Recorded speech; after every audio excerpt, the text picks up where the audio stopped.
Hello ಗೆಳೆಯರೆ, ಲಾ excellence IAS ಪ್ರಸ್ತುತಪಡಿಸುವ the Hindu ಸುದ್ದಿ ವಿಶ್ಲೇಷಣೆಗೆ ಸ್ವಾಗತ. ಇಂದು ನಾವು 22 ಜುಲೈ 2020 ಹಿಂದೂ ನ್ಯೂಸ್ ಪೇಪರನ್ನು ಸುದ್ದಿ ವಿಶ್ಲೇಷಣೆಯನ್ನು ನೋಡಲಿದ್ದೇವೆ. ಮೊದಲನೇದಾಗಿ ಇಂದಿನ ಸುದ್ದಿ ವಿಶ್ಲೇಷಣೆಯಲ್ಲಿ ನಾವು 4 ಟಾರ್ಗೆಟೆಡ್ ನ್ಯೂಸ್ ಅನಾಲಿಸಿಸ್ ಆರ್ಟಿಕಲ್ಸ್ಗಳನ್ನು ನೋಡಲಿದ್ದೇವೆ ಹಾಗೂ ಅದಕ್ಕೆ ಸಂಬಂಧಿತ ಬ್ಯಾಂಗ್ಳೂರ್ ಎಡಿಷನ್ ಪೇಜ್ ನಂಬರ್ಸ್ಗಳನ್ನು ಇಲ್ಲಿ ಕೊಡಲಾಗಿದೆ. ಹಾಗೂ ದೀಪ್ನಲ್ಲಿ ನಾವು 3 ಆರ್ಟಿಕಲ್ಸ್ಗಳನ್ನು ನೋಡಲಿದ್ದೇವೆ. ಅದಕ್ಕೆ ಸಂಬಂಧಿತ ಪೇಜ್ ನಂಬರ್ಗಳನ್ನು ನೀವು ಇಲ್ಲಿ ನೋಡಬಹುದು. ಸುದ್ದಿಗೂ ಮುನ್ನ ಒಂದು ವಿಶೇಷ ಸೂಚನೆ. ಲಾ ಎಕ್ಸಲೆನ್ಸ್ IAS ತಮ್ಮ free monthly current affairs test 26 July 2020 10 ಗಂಟೆಯಿಂದ 12 ಗಂಟೆವರೆಗೂ ನಡೆಸಲಿದೆ. ಸೊ ನಾವು ನಮ್ಮ ಲಾಯಕ್ಸ್ ಬೆಂಗಳೂರು ಚಾನಲ್ ಹಾಗೂ ಸಿವಿಲ್ಸ್ ಪ್ರೆಪ್ಪಲ್ಲಿ ಇಂಗ್ಲೀಷ್ ಹಾಗೂ ಮನ ಲಾಯಕ್ಸಲ್ಲಿ ತೆಲುಗು, ನಮ್ಮ ಲಾಯಕ್ಸಲ್ಲಿ ಕನ್ನಡದಲ್ಲಿ ನ್ಯೂಸ್ ಪೇಪರ್ಗಳ ಸುದ್ದಿ ವಿಶ್ಲೇಷಣೆಗಳನ್ನು ಮಾಡ್ತಾ ಇದ್ದೀವಿ. ಸೊ ಈ ಸುದ್ದಿ ವಿಶ್ಲೇಷಣೆಯಲ್ಲಿ ಕಲಿತಂತಹ ವಿಷಯಗಳನ್ನು ಅನುಸರಿಸಿ ಪ್ರತಿ ತಿಂಗಳು ಒಂದು ಕರೆಂಟ್ ಅಫೇರ್ಸ್ ಟೆಸ್ಟನ್ನು ಇಡಲಾಗುವುದು. ಇಲ್ಲಿ ವಿದ್ಯಾರ್ಥಿಗಳು ತಾವು ಕಲಿತಂತಹ ಕರೆಂಟ್ ಅಫೇರ್ಸನ್ನು ಎಷ್ಟರ ಮಟ್ಟಿಗೆ ಅರ್ಥ ಮಾಡಿಕೊಂಡಿದ್ದಾರೆ ಹಾಗೂ ಯಾವ ರೀತಿಯಲ್ಲಿ ಅವರು ಪರೀಕ್ಷೆಗೆ ಇದನ್ನು ಇಂಪ್ಲಿಮೆಂಟ್ ಮಾಡಿಕೊಳ್ಳುವ ನಿಟ್ಟಿನಲ್ಲಿ ಅರ್ಥೈಸ್ಕೋಬೇಕು ಅಂತ ಈ ಕರೆಂಟ್ ಅಫೇರ್ಸ್ ಟೆಸ್ಟನ್ನು ಮಾಡ್ತಾ ಇರುವಂಥದ್ದು. ಈ ಕರೆಂಟ್ ಅಫೇರ್ಸ್ ಟೆಸ್ಟಿಗೆ ನೀವು ರಿಜಿಸ್ಟರ್ ಆಗಬೇಕಾಗಿದ್ದಲ್ಲಿ ಇಲ್ಲಿ ಲಿಂಕನ್ನು ಸಹ ಕೊಡಲಾಗಿದೆ. ಅದರ ಜೊತೆಯಲ್ಲಿ ನಿಮಗೆ ಈ ಟೆಸ್ಟಿನ ಬಗ್ಗೆ ಮಾಹಿತಿ ಬೇಕಾದಲ್ಲಿ ಇಲ್ಲಿ ಕೊಟ್ಟಿರುವಂತಹ 9121239992 ನಂಬರಿಗೆ ಕಾಲ್ ಮಾಡಿ ಪಡೆಯಬಹುದು. ಇಂದಿನ ಮೊದಲನೇ TNA article, close to limited trade deals with USA. ಇಲ್ಲಿ ಕೊಟ್ಟಿರುವಂತಹ ವಿಶ್ಲೇಷಣೆ ನಮಗೆ international relations, effects of policies and politics of developed and developing countries on India's interest, India and US ರಿಲೇಷನ್ಸಲ್ಲಿ ನಮಗೆ ಇದು ಸಹಕಾರಿಯಾಗಲಿದೆ. ಈ ಆರ್ಟಿಕಲ್ನಲ್ಲಿ ನಾವು ಭಾರತ ಹಾಗೂ US ನಡುವೆ ಇರುವಂತಹ ಟ್ರೇಡ್ ಡೀಲ್ಸ್ಗಳ ಬಗ್ಗೆ ಒಂದಿಷ್ಟು ಸಂಕ್ಷಿಪ್ತವಾಗಿ ಡಿಸ್ಕಸ್ ಮಾಡಲಿದ್ದೇವೆ. ಭಾರತದ ಹಾಗೂ US ನಡುವೆ ಇರುವಂತಹ ಟ್ರೇಡ್ ಅಥವಾ ವ್ಯಾಪಾರದಲ್ಲಿ ಗೊಂದಲಗಳಿಗೆ WTO ಅಲ್ಲಿ ಡಿಸ್ಪ್ಯೂಟ್ ಸೆಟಲ್ಮೆಂಟ್ ಮೆಕ್ಯಾನಿಸಮ್ ಅಡಿಯಲ್ಲಿ 7 ಡಿಸ್ಪ್ಯೂಟ್ಗಳು ನಡೀತಾ ಇರುವಂತಹದ್ದು. ಸೊ 7 ನೋಡಿದಾಗ ಮೊದಲನೇದು ಪೌಲ್ಟ್ರಿ, ಎರಡನೇದು ಸ್ಟೀಲ್, ಮೂರನೇದು ಸೋಲಾರ್ ಸೆಲ್ಸ್ ಹಾಗೂ 4ನೇದು ರಿನ್ಯೂವಬಲ್ ಎನರ್ಜಿ ಪ್ರೋಗ್ರಾಮ್ಸ್, 5ನೇದು ನಾನ್ ಇಮಿಗ್ರೆಂಟ್ ವೀಸಾಸ್, 6ನೇದು ಎಕ್ಸ್ಪೋರ್ಟ್ ಪ್ರಮೋಷನ್ ಸ್ಕೀಮ್ಸ್, 7ನೇದು ಸ್ಟೀಲ್ ಆ್ಯಂಡ್ ಅಲ್ಯೂಮಿನಿಯಂ ಪ್ರಾಡಕ್ಟ್ಸ್ ಮೇಲೆ US ಟ್ಯಾರಿಫ್ ಹೈಕ್ಗಳ ಬಗ್ಗೆ. ಸೊ ಇವು 7 ಟ್ರೇಡ್ ಡೀಲ್ಸ್ ಮೇಲೆ ಭಾರತಕ್ಕೂ ಹಾಗೂ USಗೂ ನಡೀತಾ ಇರುವಂತಹ ಒಂದಿಷ್ಟು ಹಗ್ಗ ಜಗ್ಗಾಟ. ಹಾಗೂ ಈ ಆರ್ಟಿಕಲ್ನ ತಿಳ್ಕೊಳ್ಳೋದಕ್ಕಿಂತ ಮುನ್ನ ಒಂದು generalised system of preference. So ಏನಿದು ಜನರಲೈಸ್ಡ್ ಸಿಸ್ಟಮ್ ಆಫ್ ಪ್ರಿಫರೆನ್ಸ್ ಅನ್ನೋದ್ರ ಬಗ್ಗೆ ಫಸ್ಟ್ ಸಂಕ್ಷಿಪ್ತವಾಗಿ ತಿಳ್ಕೊಳ್ಳೋಣ. So generalised system of preference ಇದು ಟ್ರೇಡ್ ಆ್ಯಕ್ಟ್ 1974ರಲ್ಲಿ US ಎಸ್ಟಾಬ್ಲಿಷ್ ಮಾಡಿರುವಂಥದ್ದು. ಈ ಜನರಲೈಸ್ಡ್ ಸಿಸ್ಟಮ್ ಆಫ್ ಪ್ರಿಫರೆನ್ಸಿನ ಅಡಿಯಲ್ಲಿ ಡೆವಲಪ್ಡ್ ಕಂಟ್ರೀಸ್ ಡೆವಲಪಿಂಗ್ ಕಂಟ್ರೀಸಿಗೆ ಒಂದು ಸಹಾಯ ಹಸ್ತವನ್ನು ಚಾಚ್ತಾರೆ. ಇದರ ಅಡಿಯಲ್ಲಿ ಪ್ರಾಡಕ್ಟ್ಸ್ ಯಾರು ಡೆವಲಪಿಂಗ್ ಕಂಟ್ರೀಸ್ ಅಂದರೆ ಬೆನಿಫಿಷರಿ ಕಂಟ್ರೀಸ್ ಏನಿರ್ತಾರೋ ಅವರಿಗೆ ಒಂದು ಪ್ರಿಫರೆನ್ಷಿಯಲ್ ಡ್ಯೂಟಿ ಫ್ರೀ ಎಂಟ್ರಿ ಸಿಗುತ್ತದೆ ಅವ್ರ ದೇಶದಿಂದ, ಡೆವಲಪಿಂಗ್ ಕಂಟ್ರೀಸಿಂದ ಡೆವಲಪ್ಡ್ ಕಂಟ್ರೀಸಿಗೆ ಬರುವಂಥ ವಸ್ತುಗಳಿಗೆ. ಸೊ ಈ GSP ಅಡಿಯಲ್ಲಿ ಭಾರತಕ್ಕೆ ಸುಮಾರು $5.6 ಬಿಲಿಯನ್ ಅಷ್ಟು ಡ್ಯೂಟಿ ಫ್ರೀಯ ಸಹಾಯತೆ ಸಿಗುತ್ತಿದೆ. ಹಾಗೂ ಈ GSPಯನ್ನು US ಭಾರತದಿಂದ ಪ್ರಾವಿಷನನ್ನು ತೆಗೆದುಹಾಕಿರುತ್ತದೆ ಹೋದ ವರ್ಷ. ಹಾಗೂ next term trafficking victims protection reauthorisation act. So ಇದು trafficking victims protection reauthorisation act 2008ರಲ್ಲಿ ಪಾಸ್ ಮಾಡಲಾಯಿತು. ಇದರ ಅಡಿಯಲ್ಲಿ ಹ್ಯೂಮನ್ ಟ್ರಾಫಿಕಿಂಗು ಮತ್ತು national framework for federal response ಏನು ಬೇಕಾಗಿದೆಯೋ ಅದು ಹ್ಯೂಮನ್ ಟ್ರಾಫಿಕಿಂಗ್ ವಿರುದ್ಧ ಮಾಡಿರುವಂತಹ ಒಂದು ಮಸೂದೆ. ಹಾಗೂ 3ನೇ ಟರ್ಮ್ ಟೋಟಲೈಸೇಷನ್ ಅಗ್ರಿಮೆಂಟ್. ಸೊ ಈ ಟೋಟಲೈಸೇಷನ್ ಅಗ್ರಿಮೆಂಟ್ 2 ರಾಷ್ಟ್ರಗಳ ಮಧ್ಯೆ ಅಥವಾ 2 ಕಂಟ್ರೀಸ್ಗಳ ಮಧ್ಯೆ ಸೋಷಿಯಲ್ ಸೆಕ್ಯೂರಿಟಿ ಕಾನ್ಟ್ರಿಬ್ಯೂಷನ್ ಸೇಮ್ ಇನ್ಕಮಿಗೆ ಡ್ಯೂಪ್ಲಿಕೇಶನ್ ಆಗದೇ ಇರೋ ಹಾಗೆ ನೋಡ್ಕೊಳ್ಳೋದಕ್ಕೋಸ್ಕರ ಮಾಡಿರುವಂತಹ agreement. India social security agreement ಅಥವಾ ಟೋಟಲೈಸೇಷನ್ ಅಗ್ರಿಮೆಂಟು ಹಲವಾರು ರಾಷ್ಟ್ರಗಳೊಂದಿಗೆ ಸೈನ್ ಮಾಡಿರುತ್ತದೆ. ಅದರಲ್ಲಿ ಸುಮಾರು 18 ರಾಷ್ಟ್ರಗಳಿದ್ದಾವೆ. ಹಾಗೂ US ಸಹ ಇದು ಸುಮಾರು 24 ಕಂಟ್ರೀಸ್ಗಳ ಜೊತೆ ಸೈನ್ ಮಾಡಿರುವಂತಹದ್ದು. ಆದರೆ ಭಾರತ US ಜೊತೆಯಲ್ಲಿ ಈ ಟೋಟಲೈಸೇಷನ್ ಅಗ್ರಿಮೆಂಟನ್ನು ಸೈನ್ ಮಾಡಬೇಕು ಅಂತ 2007ರಿಂದ ಪ್ರಯತ್ನ ಮಾಡ್ತಾ ಇರುವಂತಹದ್ದು. ಸೊ ಈ ಬ್ಯಾಕ್ಗ್ರೌಂಡಿನೊಂದಿಗೆ ಈ ಆರ್ಟಿಕಲ್ನಲ್ಲಿ ಕೊಟ್ಟಿರುವಂತಹದ್ದು ವಿಷಯಗಳ ಬಗ್ಗೆ ಮಾತಾಡೋಣ. ಸೊ ಇಂಡಿಯಾ ಹಾಗೂ US ಒಂದು ಲಿಮಿಟೆಡ್ ಟ್ರೇಡ್ ಡೀಲ್ ಅಗ್ರಿಮೆಂಟ್ 2018ರಿಂದ ಈ ಟ್ರೇಡ್ ಡೀಲ್ ಅಗ್ರಿಮೆಂಟ್ನ ಫೈನಲೈಸ್ ಮಾಡಲು ಪ್ರಯತ್ನಿಸುತ್ತದೆ. ಈ ಟ್ರೇಡ್ ಪ್ಯಾಕೇಜ್ನಿಂದ ಭಾರತಕ್ಕೆ ಯು ಎಸ್ಸಿಂದ ಸಿಗುವಂತಹ ಟ್ಯಾರಿಫ್ ಕನ್ಸೆಷನ್ಸ್ ಬಗ್ಗೆ ನೋಡ್ತಾ ಇದ್ದೀವಿ. ಆಲ್ಮಂಡ್ಸ್ ಆಗಿರ್ಬೋದು, ಆ್ಯಪಲ್ಸ್ ಆಗಿರ್ಬೋದು, ಡೈರಿ ಪ್ರಾಡಕ್ಟ್ಸ್ ಆಗಿರ್ಬೋದು, ಫಾರ್ಮಾಸ್ಯೂಟಿಕಲ್ ಪ್ರಾಡಕ್ಟ್ಸ್ ಆಗಿರ್ಬೋದು, ನೀ ಇಂಪ್ಲಾಂಟ್ಸು, ಕಮ್ಯುನಿಕೇಷನ್ ಟೆಕ್ನಾಲಜಿ ಪ್ರಾಡಕ್ಟ್ಸ್ ಆಗಿರ್ಬೋದು. ಸೊ ಈ ಟ್ಯಾರಿಫ್ಗಳ ಮೇಲೆ ಕನ್ಸೆಷನ್ಸ್ಗಳ ಬಗ್ಗೆ ಇರುವಂತಹ ಈ ಅಗ್ರಿಮೆಂಟನ್ನು ಫೈನಲೈಸ್ ಮಾಡುವ ಹೊತ್ತಿಗೆ ಅಥವಾ ದಿಕ್ಕಿನಲ್ಲಿ ನಡೀತಿರುವಂತಹದ್ದು. ಹಾಗೂ ಈ ಕನ್ಸೆಷನ್ ಜೊತೆಗೆ ವಾಷಿಂಗ್ಟನ್ನು ಈ ಜನರಲೈಸ್ಡ್ ಸಿಸ್ಟಮ್ ಆಫ್ ಪ್ರಿಫರೆನ್ಸಸ್ಸನ್ನು ಸಹ ಹಿಂತಿರುಗಿ ಭಾರತಕ್ಕೆ ಅವಕಾಶವನ್ನು ಕೊಡುವ ಯೋಚನೆಯನ್ನು ಮಾಡ್ತಾ ಇದೆ ಅಂತ ಹೇಳಲಾಗುತ್ತಿದೆ. ಹಾಗೂ ಭಾರತವು ಸಹ ಯು ಎಸ್ ಎ ಜೊತೆಗೆ ಇರುವಂತಹ 24 ಇಂಡಿಯನ್ ಲೇಬರ್ ಇಂಟೆನ್ಸಿವ್ ಐಟಮ್ಸ್ ಏನಿದೆ ಅವು trafficking victims protection reauthorisation act TVRA ಕೆಳಗಡೆ ಹಾಕಿದ್ದಾರೆ. ಸೊ ಈ ಲಿಸ್ಟನ್ನು ಸಹ ಚೇಂಜ್ ಮಾಡೋದಕ್ಕೋಸ್ಕರ ಯು ಎಸ್ ಯೋಚನೆ ಮಾಡ್ತಾ ಇರುವಂಥದ್ದು. ಮತ್ತು ಭಾರತ ಟೋಟಲೈಸೇಷನ್ ಅಗ್ರಿಮೆಂಟ್ ಅಂದರೆ ಸೋಷಲ್ ಸೆಕ್ಯೂರಿಟಿ ಪ್ರೊಟೆಕ್ಷನ್ ವರ್ಕರ್ಸಿಗೆ ಏನು ಸಿಗಬೇಕಾಗಿದೆಯೋ ಅದು ಯು ಎಸ್ಸಿನ ಜೊತೆಯಲ್ಲಿ ಮುಂದೆ ಸಾಗ್ತಾ ಇರುವಂತಹ ದಿಕ್ಕಿನಲ್ಲಿ ಮಾತಾಡ್ತಿದ್ದೀವಿ. ಸೊ ಯಾಕೆ ಯು ಎಸ್ಗೂ ಹಾಗೂ ಭಾರತದ ಮಧ್ಯೆ ಟ್ರೇಡ್ ಬಗ್ಗೆ ಇಷ್ಟೊಂದು ಮಾತಾಡ್ತಾ ಇದ್ದೀವಿ? ಈಗ ಸದ್ಯದ ಆರ್ಥಿಕ ಬಿಕ್ಕಟ್ಟಿನಲ್ಲಿ ಕೋವಿಡ್ ಕ್ರೈಸಿಸಿಂದ ಭಾರತದ ಗ್ಲೋಬಲ್ ಎಕ್ಸ್ಪೋರ್ಟ್ಸ್ ಏನಿದೆ ಅದು ತುಂಬ ಬಿದ್ದಿರೋದ್ರಿಂದ ಅದನ್ನು ಮತ್ತೆ ಚೇತರಿಸ್ಕೋಬೇಕು ಅಂತಂದರೆ ಯು ಎಸ್ಸಿನ ಜೊತೆಯಲ್ಲಿ ನಮ್ಮ ವ್ಯಾಪಾರದ ವಹಿವಾಟಿಗೆ ಹೆಚ್ಚಾಗುವ ಅವಶ್ಯಕತೆ ಇದೆ. ಅದೇ ರೀತಿಯಲ್ಲಿ GSP ಅನ್ನು ನೋಡಿದಾಗ ಅಂದರೆ ಜನರಲೈಸ್ಡ್ ಸಿಸ್ಟಮ್ ಆಫ್ ಪ್ರಿಫರೆನ್ಸ್ ಅಂತ ನೋಡಿದಾಗ ಇದು ಡ್ಯೂಟಿ ಫ್ರೀ ಎಂಟ್ರಿ ಕೊಡುತ್ತದೆ. ಭಾರತದ ಸುಮಾರು 33,000 ಪ್ರಾಡಕ್ಟ್ಸಿಗೆ ಎಂಟ್ರಿ ಕೊಡುತ್ತಿರುವಂಥದ್ದು ಡ್ಯೂಟಿ ಫ್ರೀ. ಇದರಿಂದಾಗಿ ಭಾರತಕ್ಕೆ ತುಂಬ ಸಹಕಾರಿಯಾಗಲಿದೆ. ಸುಮಾರು 12% ಭಾರತದ ಗೂಡ್ಸು ಯು ಎಸ್ಸಿಗೆ GSP ಮುಖಾಂತರ ಹೋಗಲು ಸಹಕಾರಿಯಾಗುತ್ತದೆ. 2017ರಲ್ಲಿ ನಮ್ಮ ಭಾರತದ US ಟ್ರೇಡ್ ಡೆಫಿಸಿಟ್ ಸುಮಾರು $22.9 ಬಿಲಿಯನ್ ಆಗಿರುತ್ತದೆ. ಸೊ ಈ ಟ್ರೇಡ್ ಡೆಫಿಸಿಟನ್ನು ಕಡಿಮೆ ಮಾಡಬೇಕು ಅಂತಂದರೆ ನಮ್ಮ ಎಕ್ಸ್ಪೋರ್ಟ್ಸು ಇನ್ಕ್ರೀಸ್ ಆಗಲೇಬೇಕು. ಸೊ ಆ ದಿಕ್ಕಿನಲ್ಲಿ ಈ ಆರ್ಟಿಕಲ್ನೆಲ್ಲ ಸಂಕ್ಷಿಪ್ತವಾಗಿ ಡಿಸ್ಕಸ್ ಮಾಡ್ತಾ ಇದ್ವಿ. ಇಂದಿನ 2ನೇ TNA ಆರ್ಟಿಕಲಲ್ಲಿ migrants need social security number. So social security number ಬಗ್ಗೆ ಇಲ್ಲಿ ಮಾತಾಡಲಿದ್ದೇವೆ. ಸೊ ಇಲ್ಲಿ ಕೊಟ್ಟಿರುವಂತಹ ಸಂಕ್ಷಿಪ್ತ ವಿವರಣೆ ನಮಗೆ social justice GS paper 2 issues related to vulnerable sections and government policies and intervention for development in various ಸೆಕ್ಟರ್ಸಲ್ಲಿ ನಮಗೆ ಸಹಕಾರಿಯಾಗಲಿದೆ. ಸೊ ಈ ಆರ್ಟಿಕಲ್ಗೆ ಮುನ್ನ ನಾವು ಫಸ್ಟ್ ಸೋಷಲ್ ಸೆಕ್ಯೂರಿಟಿ ನಂಬರ್ ಅಂದರೆ ಏನು ಭಾರತದಲ್ಲಿ, ಸೊ ಅದಕ್ಕೂ ಮುನ್ನ ಸೋಷಲ್ ಸೆಕ್ಯೂರಿಟಿ ಅಂದ್ರೇನು? ಸೋಷಲ್ ಸೆಕ್ಯೂರಿಟಿ ಅಂದರೆ ಸರ್ಕಾರದಿಂದ ಆರ್ಥಿಕ ಸಹಾಯ ಹಸ್ತ ಯಾರಿಗೆ ಸರಿಯಾದ ಕೆಲಸ ಅಥವಾ ಇನ್ಕಮ್ ಇಲ್ಲದೆ ಇರೋರಿಗೆ ಕೊಡುವಂತಹ ಆರ್ಥಿಕ ಸಹಾಯ ಹಸ್ತಕ್ಕೆ ಸೋಷಲ್ ಸೆಕ್ಯೂರಿಟಿ ಅಂತ ಕರಿತೀವಿ. ಸೊ ಈ ಸೋಷಲ್ ಸೆಕ್ಯೂರಿಟಿ ಸ್ಕೀಮ್ಸ್ ಮುಖಾಂತರ ಅಥವಾ ಪ್ರೋಗ್ರಾಮ್ಸ್ ಮುಖಾಂತರ ವೇರಿಯಸ್ ಲಾಸ್ ಆ್ಯಂಡ್ ರೆಗ್ಯುಲೇಷನ್ಸಿನ ಅಡಿಯಲ್ಲಿ ಬಹಳಷ್ಟು ಜನರಿಗೆ ಕೊಡುವಂಥದ್ದು. ಈ ಸೋಷಲ್ ಸೆಕ್ಯೂರಿಟಿ ಸಿಸ್ಟಮ್ ಭಾರತದಲ್ಲಿ ಬರೀ ಇನ್ಶೂರೆನ್ಸ್ ಪೇಮೆಂಟ್ಗೆ ಅಥವಾ ಪ್ರೀಮಿಯಮ್ಸಿಗೆ ಮಾತ್ರ ಸೀಮಿತವಾಗಿಲ್ಲ. ಇದು ಒಂದಿಷ್ಟು ಹಣ ಸಹಾಯ ಕೂಡ ಇನ್ಕ್ಲೂಡ್ ಆಗಿರುತ್ತದೆ. ಜನರಲಿ ಸೋಷಲ್ ಸಿಸ್ಟಮ್ ಅಥವಾ ಸೋಷಲ್ ಸೆಕ್ಯೂರಿಟಿ ಸಿಸ್ಟಮ್ ಭಾರತದಲ್ಲಿ ನೋಡಿದಾಗ ಸುಮಾರು ಬೇರೆ ಬೇರೆ ಹಂತಗಳಲ್ಲಿ ನಡೆಯುತ್ತದೆ. ಮೊದಲನೇದು ಪೆನ್ಷನ್, ಎರಡನೇದು health insurance and medical benefits, ಮೂರನೇದು ಡಿಸಬಿಲಿಟಿ ಬೆನಿಫಿಟ್, ನಾಲ್ಕನೇದು ಮೆಟರ್ನಿಟಿ ಬೆನಿಫಿಟ್ ಹಾಗೂ ಐದನೇದು ಗ್ರ್ಯಾಚ್ಯುಟಿ. ಅದೇ ದಿಕ್ಕಿನಲ್ಲಿ ಸೋಷಲ್ ಸೆಕ್ಯೂರಿಟಿ ಕೋಡ್ ಬಿಲ್ ಅಂತ ಹೇಳಿ ಒಂದು ಬಿಲ್ಲನ್ನು ಪಾಸ್ ಮಾಡಲಾಗಿದೆ. ಈ ಬಿಲ್ನ ಅಡಿಯಲ್ಲಿ ದೇಶದಲ್ಲಿ ಇರುವಂತಹ ಬೇರೆ ಬೇರೆ ಪ್ರಾವಧಾನಗಳನ್ನು ಪಡೆಯುತ್ತಿರುವಂತಹ ಜನರಿಗೆ ಒಂದಿಷ್ಟು ರೆಗ್ಯುಲರೈಸೇಷನ್ ಕಡೆಗೆ ಮಾಡಿದಂತಹ ಬಿಲ್ ಇದು. ಇದರ ಅಡಿಯಲ್ಲಿ ಸೋಷಲ್ ಸೆಕ್ಯೂರಿಟಿ ನಂಬರ್ ಬಗ್ಗೆ ಮಾತಾಡ್ತಾ ಇದ್ದೀವಿ. ಸೊ ಮೊದಲನೇದಾಗಿ ಸೋಷಲ್ ಸೆಕ್ಯೂರಿಟಿ ನಂಬರ್ ಇಂಟ್ರೊಡ್ಯೂಸ್ ಮಾಡಿದ್ದು US 1935ರಲ್ಲಿ. ಆವಾಗ ಗ್ರೇಟ್ ಡಿಪ್ರೆಷನ್ ಆರ್ಥಿಕ ಬಿಕ್ಕಟ್ಟನ್ನು US ಯಾವಾಗ ಒಳಗಾಗಿತ್ತೋ ಆವಾಗ ಅಲ್ಲಿನ ಸರ್ಕಾರ ಸೋಷಲ್ ಸೆಕ್ಯೂರಿಟಿ ನಂಬರನ್ನು ಒಂದು ಐಡೆಂಟಿಟಿ ಪ್ರೂಫನ್ನಾಗಿ ಯೂಸ್ ಮಾಡಿಕೊಂಡು ಅಡ್ಮಿನಿಸ್ಟ್ರೇಷನ್ ಹಾಗೂ ಟ್ಯಾಕ್ಸ್ ರಿಲೇಟೆಡ್ ಆಗಿ ಯೂಸ್ ಮಾಡ್ಕೊಳ್ಳಲಾಗ್ತಿತ್ತು. ಹಾಗೆ ಆ ಸೋಷಲ್ ಸೆಕ್ಯೂರಿಟಿ ನಂಬರನ್ನು ಮುಂದೆ tax benefits, public assistance, driver licence, motor vehicle registration law ಇವೆಲ್ಲದಕ್ಕೋಸ್ಕರ ಉಪಯೋಗಿಸಲು ಶುರು ಮಾಡಲಾಗಿತ್ತು. ಅದೇ ರೀತಿಯಲ್ಲಿ ಭಾರತದಲ್ಲಿ ಆಧಾರನ್ನು ಶುರು ಮಾಡಿತ್ತು. ಆಗಿದ್ದು ಆಧಾರು SSNನ ಸಮವಾಗೇ ಇದೆ, ಅಂದರೆ ಸೋಷಲ್ ಸೆಕ್ಯೂರಿಟಿ ನಂಬರ್ಗೆ ಸೇಮ್ ಆಗಿದೆ. ಆದರೆ ಎರಡು ವಿಷಯಗಳಲ್ಲಿ ಇದು ಬದಲಾಗಿದೆ. ಸೋಷಲ್ ಸೆಕ್ಯೂರಿಟಿ ನಂಬರಿನ ಅಡಿಯಲ್ಲಿ biometric details, finger prints, face, iris ಇವನ್ನೆಲ್ಲ ಕಲೆಕ್ಟ್ ಮಾಡೋದಿಲ್ಲ. ಆದರೆ SSNನಲ್ಲಿ ಆಧಾರಲ್ಲಿ ನಾವು ಕಲೆಕ್ಟ್ ಮಾಡ್ತೀವಿ. ಅದೇ ರೀತಿಯಲ್ಲಿ ಆಧಾರನ್ನು ಒಂದು single identity proof and address proof ಆಗಿ ಉಪಯೋಗಿಸ್ತಾ ಇದ್ದೀವಿ. ಆದರೆ SSNನ ಬರೀ ವರ್ಕರ್ಸ್ ಹಾಗೂ ಲೇಬರ್ಸ್ ಅರ್ನಿಂಗ್ಸ್ ಅವ್ರಿಗೆ ಬೇಕಾದಂತಹ ಸಿಗುತ್ತಿರುವಂತಹ ಸೋಷಿಯಲ್ ಬೆನಿಫಿಟ್ಸ್ ಮಾತ್ರ ಇದರ ಅಡಿಯಲ್ಲಿ ಕವರ್ ಮಾಡಲಾಗಿದೆ.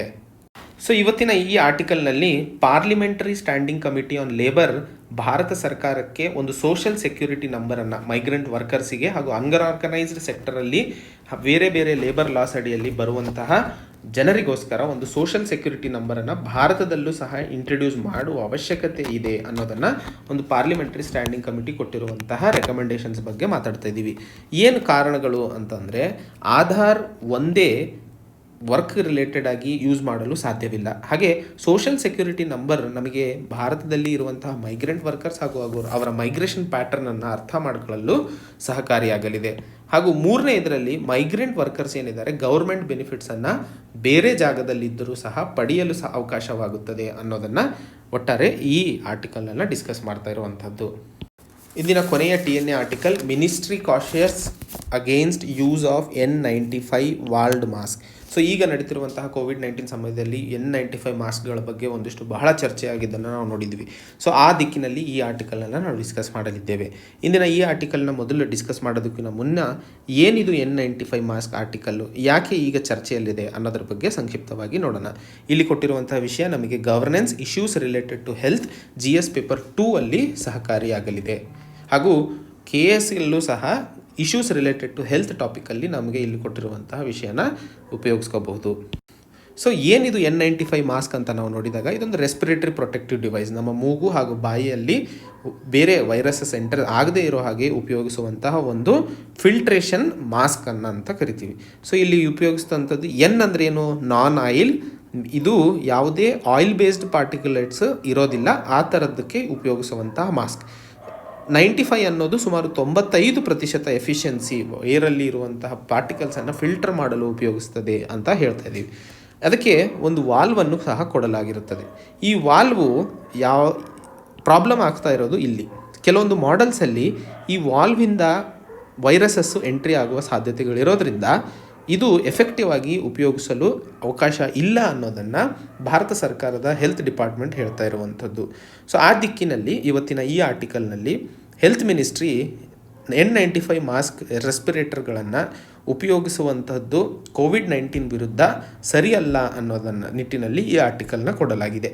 ಹಾಗೂ ministry directorate general of health ಸರ್ವಿಸಸ್ಸಿಗೆ inappropriate use of N95 mask ಮಾಡಬಾರ್ದು ಅಂತ ನಿರ್ದೇಶನಗಳನ್ನು ಕೊಟ್ಟಿರುವ ದಿಕ್ಕಿನಲ್ಲಿ ಈ ಆರ್ಟಿಕಲ್ನನ್ನು ನಾವು ಮಾತಾಡ್ತಾ ಇದ್ದೀವಿ. ಇಂದಿನ ಮೊದಲನೇ Deep article the COVID-19 fiscal response and India's standing.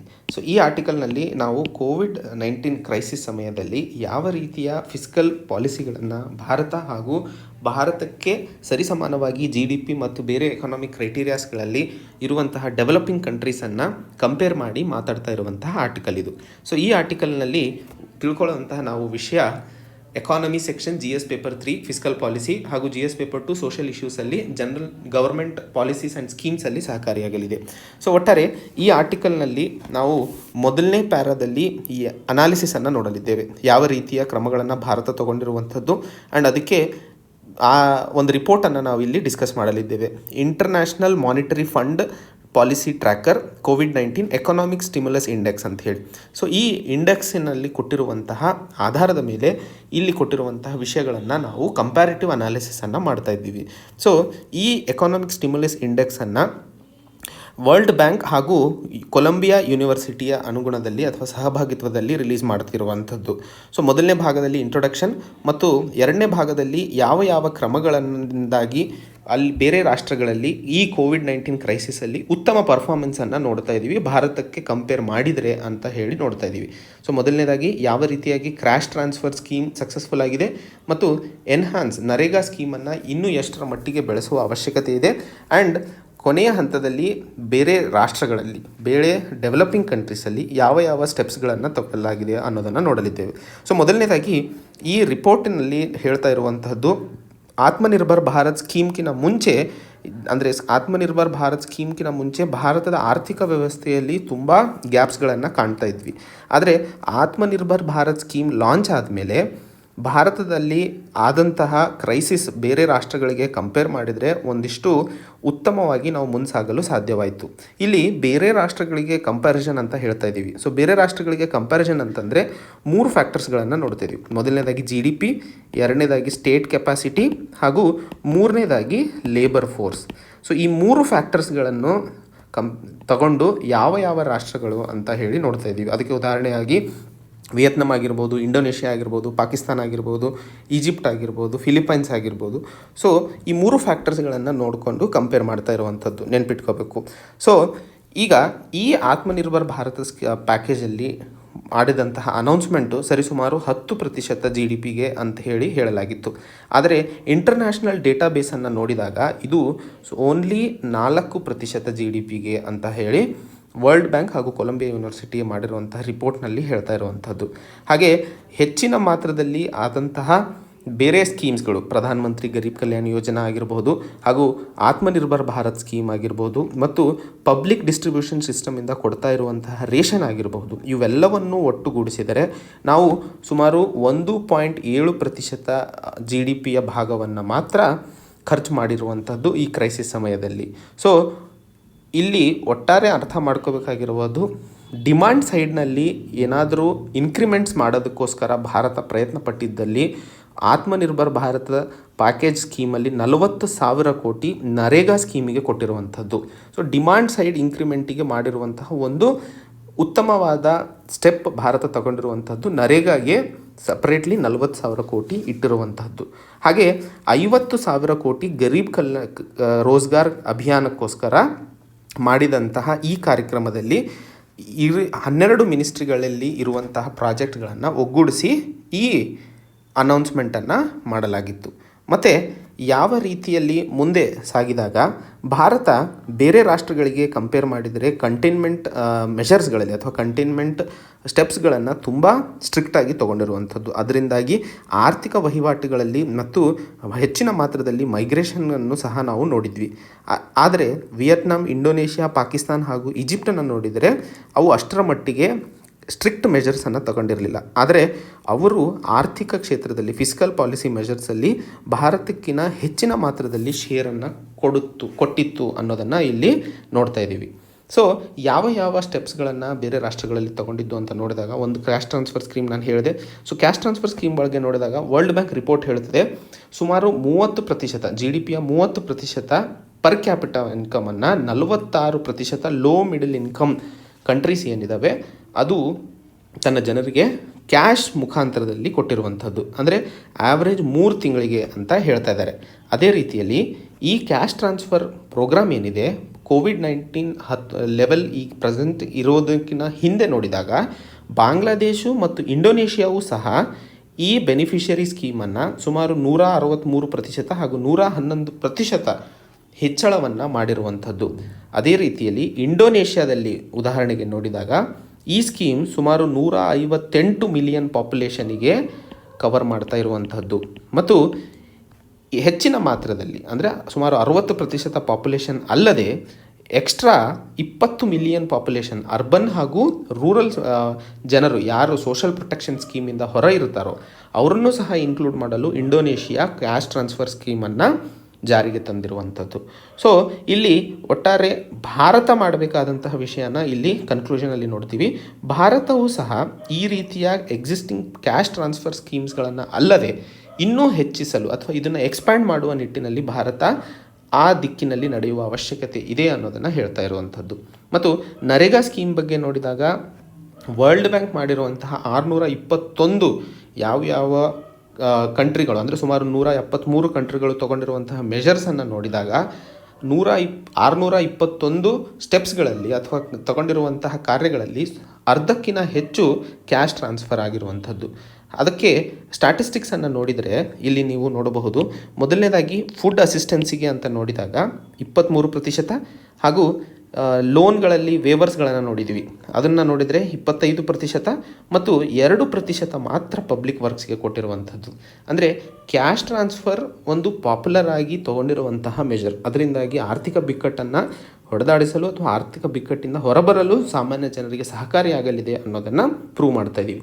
ಅದೇ ರೀತಿಯಲ್ಲಿ ಪಬ್ಲಿಕ್ ವರ್ಕ್ಸಲ್ಲಿ ಯಾಕೆ ಕಡಿಮೆ ಹಾಕ್ತಾ ಇದ್ದೀವಿ ಅಂತಂದಾಗ ಫಿಸಿಕಲ್ ಡಿಸ್ಟೆನ್ಸಿಂಗ್ ಅಥವಾ ಸೋಷಲ್ ಡಿಸ್ಟೆನ್ಸಿಂಗ್ ನಾರ್ಮನ್ನು ಇನ್ಕ್ಲೂಡ್ ಮಾಡಿರೋದ್ರಿಂದ ಇದನ್ನು ನಾವು ಮಾಡಬೇಕಾಗಿರುವಂಥದ್ದು. ಆದರೆ ಮೆಕ್ಸಿಕೋ ರಾಷ್ಟ್ರ ರೂರಲ್ ಪರ್ಮನೆಂಟ್ ಎಂಪ್ಲಾಯ್ಮೆಂಟ್ ಸ್ಕೀಮಲ್ಲಿ ಸುಮಾರು 2 ಲಕ್ಷ ಫಾರ್ಮರ್ಸಿಗೆ ಹಾಗೂ ಬೆನಿಫಿಷಿಯರ್ಸಿಗೆ ಕೆಲಸವನ್ನು ಕೊಟ್ಟಿರುವಂಥದ್ದು. ಅದ್ರ ಜೊತೆಯಲ್ಲಿ ಇಂಡೋನೇಷ್ಯಾದಲ್ಲೂ ಸಹ ಸುಮಾರು 1 ಬಿಲಿಯನ್ ಅಷ್ಟು ಬಜೆಟನ್ನು ಪಬ್ಲಿಕ್ ವರ್ಕ್ಸ್ಗೋಸ್ಕರ ಅಲೋಕೇಟ್ ಮಾಡಿದೆ. ಅದರಿಂದಾಗಿ 6 ಲಕ್ಷ ಜನರಿಗೆ ಕೆಲಸ ಸಿಗಲಿದೆ. ಹಾಗೆ ಇಂಡೋನೇಷ್ಯಾದ ಸೆಂಟ್ರಲ್ ಗೌರ್ಮೆಂಟು ಸಹ ಈ ಬಜೆಟನ್ನು ಏನಿದೆ ಕ್ಯಾಶ್ ಫಾರ್ ವರ್ಕ್ ಪ್ರೋಗ್ರಾಮ್ ಅಂತ ಹೇಳಿ ಡೇ ಲೇಬರ್ಸಿಗೆ ಮತ್ತು ನಿರುದ್ಯೋಗಿಗಳಿಗೆ ಮೀಸಲಿಟ್ಟಿರುವಂಥದ್ದು. ಅದೇ ರೀತಿಯಲ್ಲಿ ಭಾರತಕ್ಕೆ ಇರುವಂತಹ ಒಂದು ಅತ್ಯುನ್ನತ ಹಾಗೂ ಅತಿ ದೊಡ್ಡ ಎಂಪ್ಲಾಯ್ಮೆಂಟ್ ಗ್ಯಾರಂಟಿ ಪಾಲಿಸಿ ಅಂದರೆ ನರೇಗಾ. ಸೊ ಈ ನರೇಗಾಕ್ಕೆ ಎಕ್ಸ್ಪೆಂಡ್ ಮಾಡುವ ಅವಶ್ಯಕತೆ ಹಾಗೂ ಸರಿಯಾದ ಸಮಯ ಈಗಿದೆ ಅಂತ ಹೇಳಿ ಈ ಆರ್ಟಿಕಲ್ನಲ್ಲಿ ಹೇಳ್ತಾ ಇರುವಂಥದ್ದು. ಈ ಪ್ಯಾರಾದಲ್ಲಿ ನಾವು ಅದನ್ನು ಕಾಣ್ತೀವಿ. ಪ್ರಸ್ತುತ ಇದು ರೂರಲ್ ಏರಿಯಾಗೆ ಮಾತ್ರ ಮೀಸಲಿರೋದನ್ನು ಈಗ ಎಕ್ಸ್ಪ್ಯಾಂಡ್ ಮಾಡಿ ಅರ್ಬನ್ ಏರಿಯಾಗೂ ಇದನ್ನು ಎಕ್ಸ್ಪ್ಯಾಂಡ್ ಮಾಡಬೇಕು ಅಂತ ಹೇಳಿ ನರೇಗಾ ಸ್ಕೀಮ್ನಲ್ಲಿ ನೋಡ್ತಾ ಇರುವಂಥದ್ದು.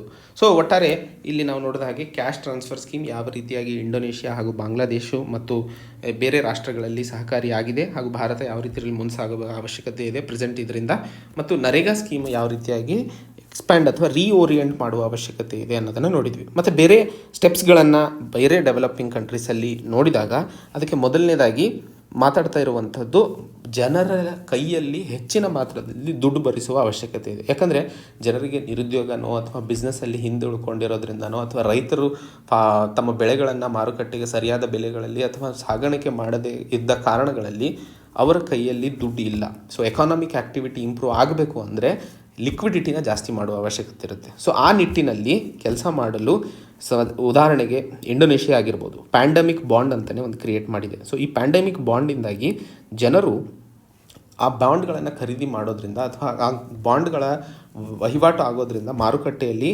ಲಿಕ್ವಿಡಿಟಿ ಇನ್ಕ್ರೀಸ್ ಆಗುತ್ತೆ. ಆ್ಯಂಡ್ ಸೆಂಟ್ರಲ್ ಬ್ಯಾಂಕ್ಗಳು ಎಷ್ಟರ ಮಟ್ಟಿಗೆ ಗವರ್ಮೆಂಟ್ಸ್ ಬಾಂಡ್ಗಳನ್ನು ಗೌರ್ಮೆಂಟ್ ಪರ್ಚೇಸ್ ಮಾಡಿದಾಗ ಸೆಂಟ್ರಲ್ ಬ್ಯಾಂಕ್ಗಳು ಹಣವನ್ನು ಏನು ಜನರ ಕೈಯಲ್ಲಿ ಇನ್ಕ್ರೀಸ್ ಮಾಡಲು ಬಾಂಡ್ಸ್ಗಳನ್ನು ಸಹ ಪರ್ಚೇಸ್ ಮಾಡಲು ಮುಂದಾಗಿದೆ. ಅದೇ ರೀತಿಯಲ್ಲಿ fiscal responsibility and budget management ಅಂತ ಹೇಳಿದ್ವಿ. ಸೊ FRBM ಆ್ಯಕ್ಟ್ ಪ್ರಕಾರ ಭಾರತದ ಫಿಸ್ಕಲ್ ಡೆಪಾಸಿಟ್ ಅಂದರೆ ಲೇವಾದೇವಿ ರೆವಿನ್ಯೂ ಹಾಗೂ ಎಕ್ಸ್ಪೆಂಡಿಚರ್ನಲ್ಲಿ ಇರುವಂತಹ ಗ್ಯಾಪನ್ನು ಕಡಿಮೆ ಮಾಡುವ ಉದ್ದೇಶದಿಂದ ಮಾಡಿದಂತಹ ಆ ಆ್ಯಕ್ಟ್ನಲ್ಲಿ ಒಂದು ಎಸ್ಕೇಪ್ ಕ್ಲಾಸ್ ಅಂತ ಇದೆ. ಈ ಎಸ್ಕೇಪ್ ಕ್ಲಾಸನ್ನು ಸಹ ಇನ್ವೋಕ್ ಮಾಡೋದ್ರಿಂದ ಆ ಟಾರ್ಗೆಟನ್ನು ರೀಚ್ ಆಗುವ ಅಥವಾ ಕಂಡೀಷನ್ಸ್ ಏನಿದೆ ಅದು ನ್ಯೂಟ್ರಲೈಸ್ ಆಗೋದ್ರಿಂದ ಆವಾಗ ಸೆಂಟ್ರಲ್ ಬ್ಯಾಂಕು ಹೆಚ್ಚಿನ ಹಣವನ್ನು ಮಾರುಕಟ್ಟೆಗೆ ಬಿಡುಗಡೆ ಮಾಡಲು ಅಥವಾ ಹೆಚ್ಚಿನ ಲಿಕ್ವಿಡಿಟಿನ ಇನ್ಕ್ರೀಸ್ ಮಾಡಲು ಸಾಧ್ಯವಾಗುತ್ತದೆ. ಅದಕ್ಕೆ ಉದಾಹರಣೆಯಾಗಿ ನೋಡಿದಾಗ ಇಂಡೋನೇಷ್ಯಾ ಮತ್ತು ಬ್ರೆಜಿಲು ಆಗಲೇ ತಮ್ಮ ಲಾನ ಅಮೆಂಡ್ ಮಾಡಿಬಿಟ್ಟು ಸೆಂಟ್ರಲ್ ಬ್ಯಾಂಕ್ಸಿಗೆ ಗೌರ್ಮೆಂಟ್ಸ್ ಬಾಂಡ್ಸನ್ನು ಪರ್ಚೇಸ್ ಮಾಡಿಕೊಂಡು ಅಲ್ಲಿ ಇರುವಂತಹ ಲಿಮಿಟನ್ನು ನೋಡದೆ ಹೆಚ್ಚಿನ ಮಾತ್ರದಲ್ಲಿ ಜನರ ಕೈಯಲ್ಲಿ ಲಿಕ್ವಿಡಿಟಿನ ಇನ್ಕ್ರೀಸ್ ಮಾಡುವ ನಿಟ್ಟಿನಲ್ಲಿ ಕೆಲಸ ಮಾಡಬೇಕು ಅಂತ ಹೇಳಿ ಆಗಲೇ ಮಾಡಿರುವಂಥದ್ದು. ಹಾಗೆ ಫಿಲಿಪೀನ್ಸ್ ಸೆಂಟ್ರಲ್ ಬ್ಯಾಂಕು ಸಹ ಸುಮಾರು $6 ಬಿಲಿಯನ್ ಅಷ್ಟು ಅಂದರೆ ಸುಮಾರು 42,250 ಕೋಟಿ ಹಣ ಗೌರ್ಮೆಂಟ್ ಬಾಂಡ್ಸ್ಗಳನ್ನು ಈ 3 ತಿಂಗಳಲ್ಲಿ ಪರ್ಚೇಸ್ ಮಾಡಿರುವಂಥದ್ದು. ಸೊ ಒಟ್ಟಾರೆ ಸಂಕ್ಷಿಪ್ತವಾಗಿ ನೋಡಿದಾಗ ಭಾರತವು ಸಹ ಒಂದು ಫಿಸ್ಕಲ್ ಪಾಲಿಸಿಯ ಜೊತೆಗೆ ಮಾನಿಟರಿ ಮೆಷರ್ಸನ್ನು ತಗೊಳ್ಳಲು ಹಿಂದುಳಿಯೋದಕ್ಕೆ ಕಾರಣ ಡೆಪ್ಟ್ ಟು ಜಿ ಡಿ ಪಿ ಅಂದರೆ ನಮ್ಮ GDPಗೆ ಇರುವಂತಹ ಸಾಲದ ಭಾರ ಏನಿದೆ ಅದು ಅತಿ ಹೆಚ್ಚು ಇರೋದ್ರಿಂದ ಬೇರೆ ಕಂಟ್ರೀಸಿಗೆ ಕಂಪೇರ್ ಮಾಡಿದರೆ ಅಲ್ಲಿ ಭಾರತ ಒಂದು ಹಿಂದೇಟು ಹಾಕ್ತಾ ಇರುವಂಥದ್ದು. ಆದರೆ ಈಗಿನ ಪರಿಸ್ಥಿತಿಯಲ್ಲಿ ಆರ್ಥಿಕ ವಹಿವಾಟುಗಳಲ್ಲಿ ಚೇತರಿಕೆಯಾಗಿ ಜನರ ಜೀವನದಲ್ಲಿ ಬದಲಾವಣೆಗಳು ಬರಬೇಕು ಅಂತಂದರೆ ಭಾರತ ಈ ಕ್ರಮಗಳನ್ನು ಮುಂತಗೊಳ್ಳುವ ಅವಶ್ಯಕತೆ ಇದೆ. ಅದೇ ರೀತಿಯಲ್ಲಿ ಈಗ ಈ ಕ್ಯಾಶ್ ಟ್ರಾನ್ಸ್ಫರ್ ಸ್ಕೀಮ್ ಆಗಿರ್ಬೋದು, ಪಬ್ಲಿಕ್ ವರ್ಕ್ ಸ್ಕೀಮ್ಸ್ ಆಗಿರ್ಬೋದು ಹಾಗೂ ಜಾಬ್ ಪ್ರೊವೈಡ್ ಮಾಡದೇ ಇದ್ದಲ್ಲಿ ಆರ್ಥಿಕ ಬೆಳವಣಿಗೆಯಲ್ಲಿ ಕಡಿತವನ್ನು ಕಾಣ್ತೀವಿ. ಆ ಆರ್ಥಿಕ ಬೆಳವಣಿಗೆಯಲ್ಲಿ ಕಡಿತ ಆಗಿರೋದ್ರಿಂದ GDPಯಲ್ಲೂ ಸಹ ನಾವು ಹಿಂದೇಟನ್ನು ಕಾಣಲಿದ್ದೇವೆ. ಸೊ ಮಾಡದೇ ಇದ್ದಲ್ಲಿ ಲಾಸ್ ಆಗೋದಂತೂ ಖಚಿತ ಇದೆ. ಸೊ ಮಾಡಿ ಆದರೂ ಏನಾದರೂ ಮುಂದೆ ಸಾಗುವ ಚಾನ್ಸಸ್ ಇದೆ ಅನ್ನೋದು ಒಟ್ಟಾರೆ ಈ ಆರ್ಟಿಕಲ್ನಲ್ಲಿ ಕಂಪ್ಲೀಟಾಗಿ ಡಿಸ್ಕಸ್ ಮಾಡ್ತಾ ಇರುವಂಥದ್ದು. ಇಂದಿನ 2ನೇ article, why are repurposed medicines expensive. So ಇಲ್ಲಿ ರೀಪರ್ಪಸ್ಡ್ ಮೆಡಿಸಿನ್ಸ್ ಅಂತಂದರೆ ಯಾವುದೇ ಒಂದು ಉದ್ದೇಶಕ್ಕೆ ಅಥವಾ ಯಾವುದೇ ಒಂದು ರೋಗಕ್ಕೆ ಒಂದು ಮೆಡಿಸಿನನ್ನು ಡೆವಲಪ್ ಮಾಡಿರ್ತೀವಿ, ಆ ಮೆಡಿಸಿನನ್ನು ಮತ್ತೆ ಹೊಸ ಒಂದು ರೋಗಕ್ಕೆ ಅಥವಾ ಟ್ರೀಟ್ಮೆಂಟಿಗೆ ಯೂಸ್ ಮಾಡಿದಾಗ ಅದನ್ನು ರೀಪರ್ಪಸ್ಡ್ ಮೆಡಿಸಿನ್ ಅಂತ ಕರಿತೀವಿ. ಸೊ ಈ ರೀಪರ್ಪಸ್ಡ್ ಮೆಡಿಸಿನ್ ಯಾಕೆ ಎಕ್ಸ್ಪೆನ್ಸಿವ್ ಇದ್ದಾವೆ? ರೀಪರ್ಪಸ್ಡ್ ಮೆಡಿಸಿನ್ ಅಂದರೆ ಇಲ್ಲಿ ನಾವು ರೆಮ್ಡೆಸಿವಿರ್, ಫ್ಲಾವಿಪಿರಾವಿರ್ ಮತ್ತು ಇಟೊಲಿಜುಮಾಬ್ ಅಂತ ಹೇಳಿ ನಾವು ದಿನ ನ್ಯೂಸ್ ಪೇಪರಲ್ಲಿ ಓದ್ತಾ ಇದ್ದೀವಿ. ಕೋವಿಡ್-19ಗೆ ಅಥವಾ ಕೋವಿಡ್ ವೈರಸ್ಸಿಗೆ ತುಂಬ ಎಫೆಕ್ಟಿವ್ ಆಗಿ ವರ್ಕ್ ಆಗ್ತಾ ಇದೆ ಅನ್ನೋದನ್ನು ಓದ್ತಾ ಇದ್ದೀವಿ. ಸೊ ಇವು ಯಾಕೆ ಎಕ್ಸ್ಪೆನ್ಸಿವ್ ಇದ್ದಾವೆ ಅನ್ನೋದನ್ನು ಈ ಆರ್ಟಿಕಲ್ನಲ್ಲಿ ನೋಡಲಿದ್ದೇವೆ. ಸೊ ಇಲ್ಲಿ ಕೊಟ್ಟಿರುವಂಥ ವಿಷಯ ನಮಗೆ GS paper 2 governance issues related to health and important aspects of governance, transparency and ಅಕೌಂಟಬಿಲಿಟಿಯಲ್ಲಿ ಸಹಕಾರಿಯಾಗಲಿದೆ. ಅದ್ರ ಜೊತೆಯಲ್ಲಿ KS ಅಲ್ಲೂ ಸಹ ಗವರ್ನೆನ್ಸ್ ಟಾಪಿಕಲ್ಲಿ ನಾವು ಇಲ್ಲಿ ಕೊಟ್ಟಿರುವಂಥ ವಿಷಯನ ನಾವು ನೋಡಬಹುದು. ಸೊ ಇಲ್ಲಿ ನಾವು ಅರ್ಥ ಮಾಡ್ಕೋಬೇಕಾಗಿರುವಂಥದ್ದು ಎಕ್ಸ್ಪೆನ್ಸಿವ್ ಡ್ರಗ್ಸನ್ನು ಯಾವ ರೀತಿಯಾಗಿ ಒಂದು ರಾಷ್ಟ್ರ ಅದು ಕಂಟ್ರೋಲ್ ಮಾಡಲು ಅವಕಾಶಗಳು ಇದ್ದಾವೆ ಆ್ಯಂಡ್ ಯಾವ ದಿಕ್ಕಿನಲ್ಲಿ ಅದನ್ನು ತಗೊಂಡು ಹೋಗುವ ಅವಶ್ಯಕತೆ ಇದೆ ಅನ್ನೋದನ್ನು ಅರ್ಥ ಮಾಡ್ಕೋಬೇಕಾಗಿದೆ. ಸೊ ಇಲ್ಲಿ ನಾವು 3 ಭಾಗಗಳಲ್ಲಿ ನೋಡಲಿದ್ದೇವೆ. ಮೊದಲನೇ ಭಾಗದಲ್ಲಿ ಇಂಟ್ರೊಡಕ್ಷನ್, ಎರಡನೇ ಭಾಗದಲ್ಲಿ ಎಷ್ಟರ ಮಟ್ಟಿಗೆ ಅಂದರೆ ಪ್ರೆಸೆಂಟ್ ಮಾರ್ಕೆಟ್ ಕ್ರೈಸಿಸ್ ಏನಿದೆ ಹಾಗೂ ಯಾವ ರೀತಿಯಾಗಿ ಅಫೋರ್ಡಬಿಲಿಟಿ ಮೇಲೆ ನಾವು ಇದನ್ನು ಕನ್ಸರ್ನ್ ತಗೋಬೇಕು ಆ್ಯಂಡ್ ರಾಷ್ಟ್ರಗಳು ಏನು ಕ್ರಮಗಳನ್ನು ತಗೋತಾ ಇದ್ದಾವೆ ಆ್ಯಂಡ್ ಭಾರತಕ್ಕೆ ಇರುವಂತಹ ಆಪ್ಷನ್ ಏನು. ಸೊ ಮೊದಲನೇ ಇಂಟ್ರೊಡಕ್ಷನ್ ಪ್ಯಾರಾಗ್ರಾಫಲ್ಲಿ ನೀವು ನೋಡಿದಾಗ ಇಲ್ಲಿ ಪ್ರಪಂಚದಲ್ಲಿ ಸುಮಾರು 14.7 ಮಿಲಿಯನ್ ಜನರಿಗೆ ಈಗ ಸದ್ಯಕ್ಕೆ ಕೊರೋನಾ ವೈರಸ್ ಹರಡಿರುವಂಥದ್ದು.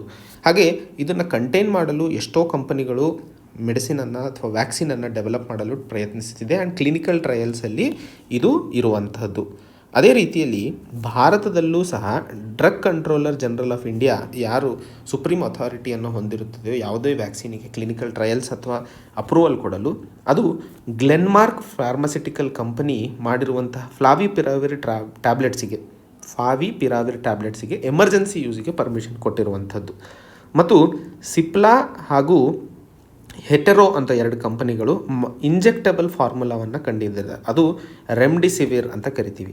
ಇಲ್ಲಿ ಫ್ಲಾವಿಪಿರಾವಿರ್, ರೆಮ್ಡಿಸಿವಿರ್ ಮತ್ತು 3ನೇ ಭಾಗದಲ್ಲಿ ಬಯೋಕಾನ್ ಲಿಮಿಟೆಡ್ ಕಂಪನಿ ಮಾಡಿರುವಂಥದ್ದು ಇಟೊಲಿಜುಮಾಬ್. ಸೊ ಈ 3 ಮೆಡಿಸಿನ್ಗಳು ಆಗಿದ್ದು ಬೇರೆ ಕಾರಣಗಳಿಗೆ, ಆದರೆ ಇವತ್ತು ಕೋವಿಡ್-19ಗೂ ಒಂದು ರೆಸ್ಪಾನ್ಸನ್ನು ತೋರಿಸ್ತಾ ಇರೋದ್ರಿಂದ ನಾವು ಇದನ್ನು ರೀಪರ್ಪಸ್ಡ್ ಮೆಡಿಸಿನ್ಸ್ ಅಂತಲೂ ಕರಿತೀವಿ.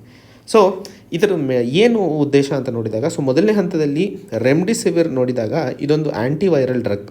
ಇದು ಜೀಲೆಡ್ ಕಂಪನಿ ಮೊದಲಿಗೆ ಮಾಡಿದ್ದು ಎಬೋಲಾ ವೈರಸ್ ಇನ್ಫೆಕ್ಷನ್ಗೋಸ್ಕರ, ಆದರೆ ಇದು ಆ್ಯಂಟಿ ಇನ್ಫ್ಲುಯೆನ್ಸೆ ಮೆಡಿಸಿನ್ ಆಗಿ ಎರಡನೇದು ಫಾವಿಪಿರಾವಿರ್ ಅಂತ ಇರೋದು ಅದು ಜಪಾನಿನ ಒಂದು ಟೊಯಾಮಾ ಕೆಮಿಕಲ್ಸ್ ಅನ್ನೋ ಕಂಪನಿ ಡೆವಲಪ್ ಮಾಡಿರುವಂಥದ್ದು.